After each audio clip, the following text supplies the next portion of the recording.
Ինքը Հայաստանը ժողովրդավարության բաստիոն հռչակած վարչապետը տեսել է, թե ինչպես են Հովհանավանքում փակում այն մարդու բերանը, որը բղավում էր Ստեփան Ասատրյանն իրավունք չունի այստեղ պատարակ մատուցելու։ Ստեփան Ասատրյանը կարգալույծ Տեր Արամը խորան էր բարձրացել Նիկոլ Փաշինյանի ներկայությամբ, ինչպես հասարակական շատ գործիչներ են որակել եկեղեցում քաղաքական միջոցառման համար։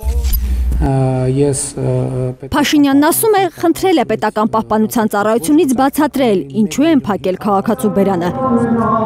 Բացահայտված բան է, Հովհանավանքում քաղաքացու բերանը փակողը պետական պահպանության ծառայության քաղաքացիական հագուստով աշխատակից է։ Նրանք ասել են, որ որոշում է կայացվել այդ թվում այդ քաղաքացու անվտանգությունը ապահովելու նկատառումով, որովհետև նրա պահվածքը մարդկանց շրջանում որոշակի ագրեսիվություն կարող էր առաջացնել եւ դրա համար այդ որոշումը կայացվել։ Կարճ ասած, ըստ Փաշինյանի, հանուն քաղաքացու են նրա բերանը փակել, եկեղեցուց դուրս հանել։ Եկեղեցուց դուրս վրընդվողներ էլ պետք է լինեն, ըստ վարչապետի։ Կտրիչ Ներսիսյանը կաթողիկոս չի։ Հայաստանի առաքելական եկեղեցին այսօր չունի կաթողիկոս։ Կաթողիկոսը երեխա ունենալու բերումով չի կարող կաթողիկոս լինել։ Ով կամ որ կառույցն է վարչապետին տրամադրել տեղեկությունը, թե ամենայն հայոց կաթողիկոսը երեխա ունի կամ արքեպիսկոպոսներից մեկը Փաշինյանի բառերով քեռակին է դոմփում։ Վարչապետը այդ գրառումն անելիս Արշակ Սրբազանին նկատի ուներ։ Հարցերը կոնկրետ են, Նիկոլ Փաշինյանի պատասխանները շրջանցող։ Գիտեք, ես կարծում եմ այդ ամեն ինչի մասին նախ ամենահավաստի աղբյուրը ժողովուրդն է, այն մարդիկ, ովքեր հարաբերվում են եւ առնչվում են որոշակի շրջանակի հետ։ Հարցը պարզ է, եկեղեցականներին վերաբերող հայտարարությունների ինֆորմացիոն հիմքը ԱԱԾ-ն է, Փաշինյանի պատասխանն է, ասում են մարդիկ։ Ամենահավաստի ինֆորմացիոն հիմքը Հայաստանի Հանրապետության այն քաղաքացիներն են, ովքեր առնչվում են, գիտեն այդ թեմաների մասին։ Ստացվեր ժողովուրդն ասում է, ու եթե եկեղեցու դեմ գործողություններում մի բան էլ այն չլինի, մեղքը ժողովրդի վիզը։ Գիտեն շատ ավելին, քան մենք բռահում ենք։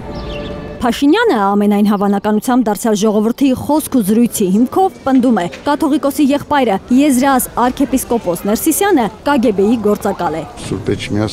Եզրաս արքեպիսկոպոս Ներսիսյանը հայ առաքելական եկեղեցու Ռուսաստանի եւ Նոր Նախիջևանի թեմի առաջնորդն է։ Այն փաստաթղթերը, որ հրապարակված են, ակնհայտ է дարձնում, որ Խորհրդային Միության ժամանակներից այո նա հավաքագրվել է որպես